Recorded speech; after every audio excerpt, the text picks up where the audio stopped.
Bonjour Nadia Dro, bonjour Annie Valène. Bonjour, bonjour. Vous êtes là parce que vous venez de publier un livre aux éditions Fav que vous avez dans la main. On va juste le montrer 30 secondes, c'est Burnout, la maladie du 21e siècle. Alors évidemment, le burnout, puisque vous êtes toutes les deux de la partie, on a l'impression qu'on est entouré de gens qui font des burn-out. Vrai ou faux? Vrai et faux. Alors clairement, on a l'impression d'une épidémie de cette problématique-là. En même temps, quand on y regarde de plus près, c'est une mauvaise fatigue qui existe depuis probablement la nuit des temps ou pas loin. Donc on est vers quelque chose qui s'est matérialisé ainsi au XXIe siècle, du fait de l'évolution de la société, du fait de l'évolution du monde du travail. Alors oui, il y a beaucoup plus de gens qui en parlent aussi. À voir si c'est vraiment une maladie. Alors tout est là, mais ça c'est les questions des assurances maladie. Nadia, est-ce que ça veut dire que notre société qui fait que du tertiaire et du quaternaire, on n'a que des gens dans des bureaux qui sont sous pression, le chiffre, la rentabilité, les grèves si on parle au français, et la pression, est-ce que c'est un peu lié à ça? Est-ce qu'on avait des burn-out en fait à la campagne? Alors il n'y a pas de métier protecteur, donc il n'y a aucun secteur qui est épargné par cette épidémie. Mais c'est sûr que le secteur... Vous parlez d'épidémie. On ose. C'est pas une maladie reconnue, donc c'est difficile de parler de vraie épidémie. Mais en tout cas, c'est un phénomène en augmentation selon les praticiens de santé que nous avons interrogés pour notre livre. Et puis, il n'y a pas de métier protecteur, ça c'est sûr. Donc dans tout métier, c'est possible que ça arrive. Dans toute activité, vous pouvez vous investir ou vous surinvestir, ça pourrait arriver. Alors on dit que les gens qui se surinvestissent et qui explosent en vol, c'est qu'ils ont mal placé leurs énergies. Donnez-nous quelques pistes. Qu'est-ce que c'est les premiers signes du burn-out? C'est le ras-le-bol? Faites-nous une description, Annie. Alors dans les signes, c'est surtout les signes de stress chronique, puisqu'on est quand même dans une logique de risque qui s'accroît avec du stress chronique, ensuite avec un épuisement, et puis un épuisement qui peut déboucher sur un burn-out. Donc on est vraiment sur une question d'évolution. Mais on n'a toujours pas dit ce qu'était le burn-out, c'est bien, il y a un problème tabou. C'est quoi? On a envie de se faire sauter la caisse, on n'a plus envie d'aller au bureau, on pleure, on dort Alors, du fait de ce stress chronique, le sommeil est atteint, c'est probablement un des premiers signes, mais on est aussi dans une dynamique où finalement il y a une perte de sens de l'activité. Pourquoi je suis là? Pourquoi je suis là? Ne plus arriver à faire ce qu'on faisait avant, donc une perte du sentiment de l'accomplissement au travail. Quel que soit le grade dans l'entreprise, depuis la caisse jusqu'au patron? Il n'y a pas non plus d'étape hiérarchique quelque part qui est protégée. Après, il faut quand même une combinaison de facteurs particulières. Nous, on travaille beaucoup là-dessus.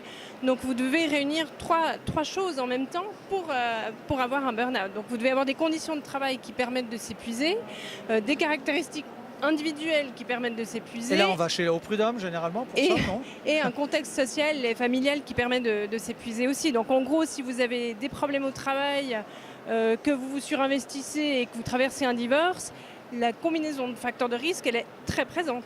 Il débarque dans votre bureau? Oui. Dans le vôtre? Dans le mien. C'est quoi? Un téléphone, la personne est très bien, puis elle s'effondre après 10 minutes d'entretien? Non, alors il y a beaucoup de gens qui sont déjà en arrêt de travail quand ils viennent dans mon bureau.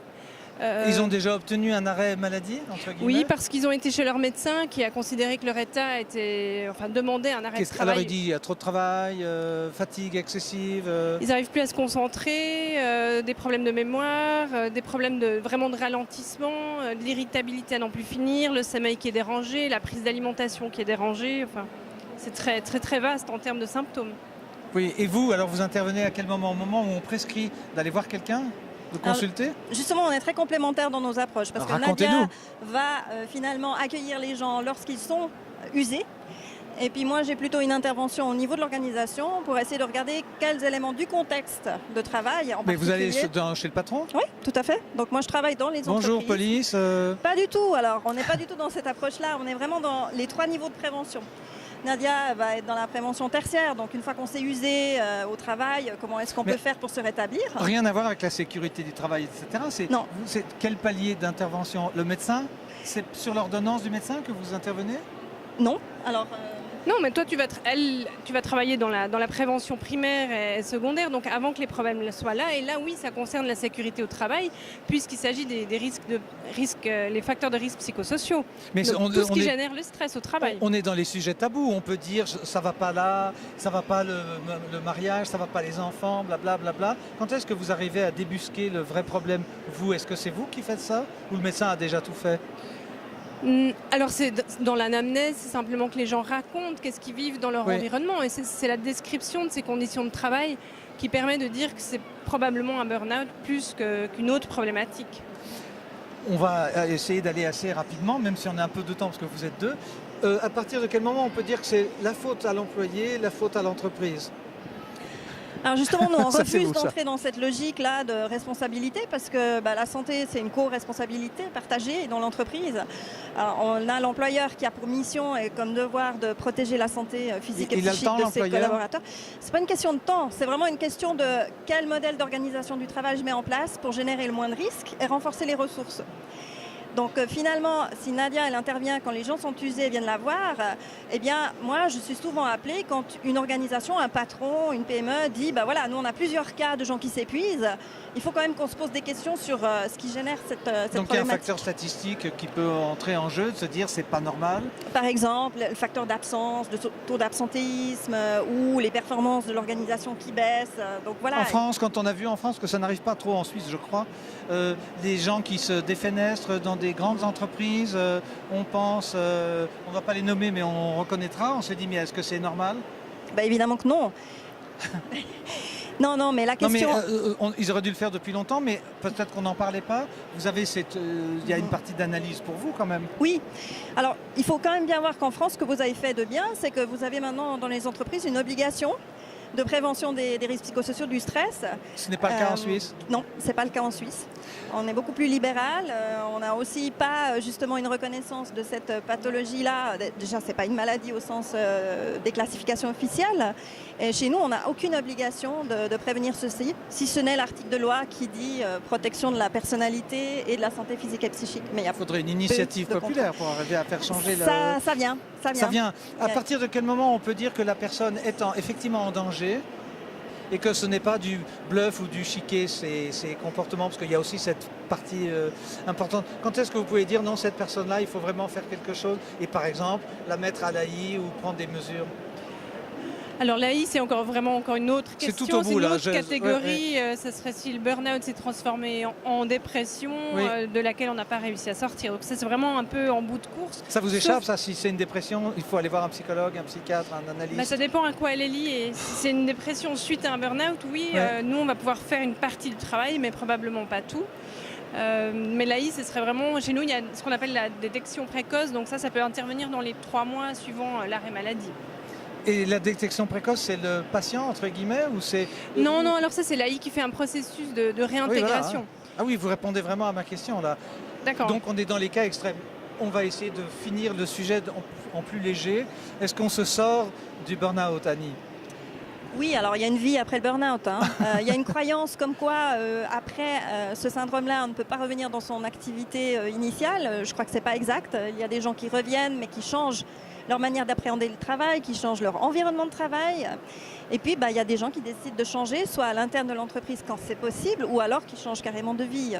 Mais... On le voit moins dans la vie de tous les jours, on le voit chez les comédiens, chez les artistes, parce qu'on est beaucoup plus exposé. On peut donc avoir une dépression, on peut ne plus voir son patron et son emploi en peinture. Qu'est-ce que l'on fait quand on vient chez vous? Vous pouvez dire aux gens, mais il faudrait peut-être changer d'orientation parce que c'est ça qui vous mine, c'est ça qui... ceci, cela? C'est rarement lié à la nature de l'emploi. Normalement, c'est vraiment lié aux conditions. Non, mais on dit des choses très importantes parce qu'elles sont enregistrées là. Oui. Ce n'est pas l'emploi, c'est la personne. Non, c'est parce que je dis, c'est les conditions de l'emploi. C'est les conditions dans lesquelles le travail est réalisé. Donc c'est une question de contexte de travail, de contenu du travail qui peuvent être dommageables et sur lesquels l'organisation a une prise et peut les changer si elle le souhaite. Mais à l'époque, on disait c'est le mauvais ouvrier, pas content de son outil. C'est un peu de ça. Aujourd'hui, là, on est en train de dire, selon l'ouvrier, peut-être que l'outil n'est pas bien utilisé.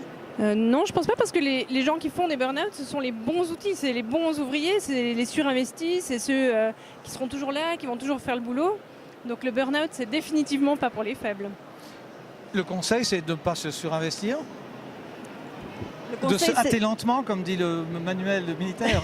oui, en tout cas, le conseil, c'est de trouver un équilibre entre la place du travail dans la vie, entre les ressources qu'on a pour faire face et conserver finalement ce bon équilibre de vie, que ce soit dans l'activité professionnelle ou en dehors.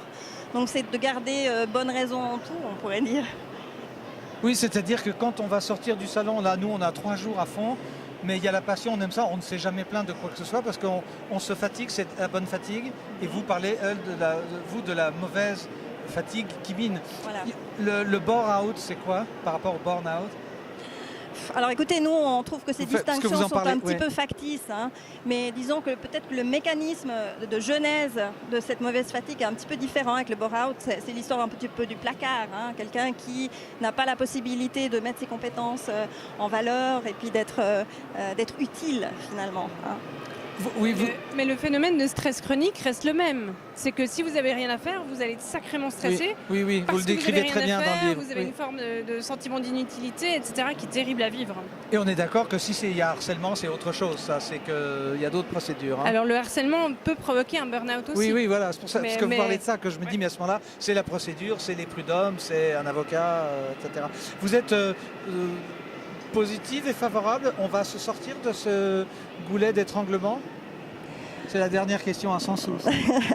Alors effectivement, notre hypothèse, c'est que probablement que d'ici quelques décennies, cette mauvaise fatigue va se transformer avec l'évolution de la société, elle va prendre une autre forme.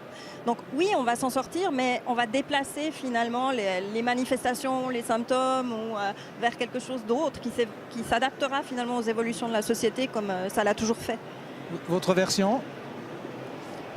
Un peu pareil, c'est un phénomène qui va disparaître parce que soit l'homme va s'adapter, soit les conditions de travail vont être adaptées, donc on va tourner vers autre chose, mais ça demande vraiment une évolution aussi au niveau de la société, dans cette notion de performance continue qu'on a partout. Hommes et femmes, question qu'on n'a pas posée, c'est la même chose, les proportions sont les mêmes? On n'a pas de statistiques sur combien d'hommes et combien de femmes ont des burn-out, on n'a que des statistiques sur le nombre de gens qui consultent, et là on a un nombre plus élevé de femmes, mais de toute manière les femmes consultent plus pour des problématiques psychiques que les hommes. Merci pour cette précision. Merci pour votre visite. Merci. Le livre, on le trouve sur le catalogue et il est vraiment très intéressant parce que si on est aussi nombreux que ce que vous dites, je pense que des gens qui nous écoutent vont se dire tiens, je vais peut-être trouver une réponse. On trouve des réponses dans votre livre. Merci Annie et merci Nadia. Merci à vous. Merci.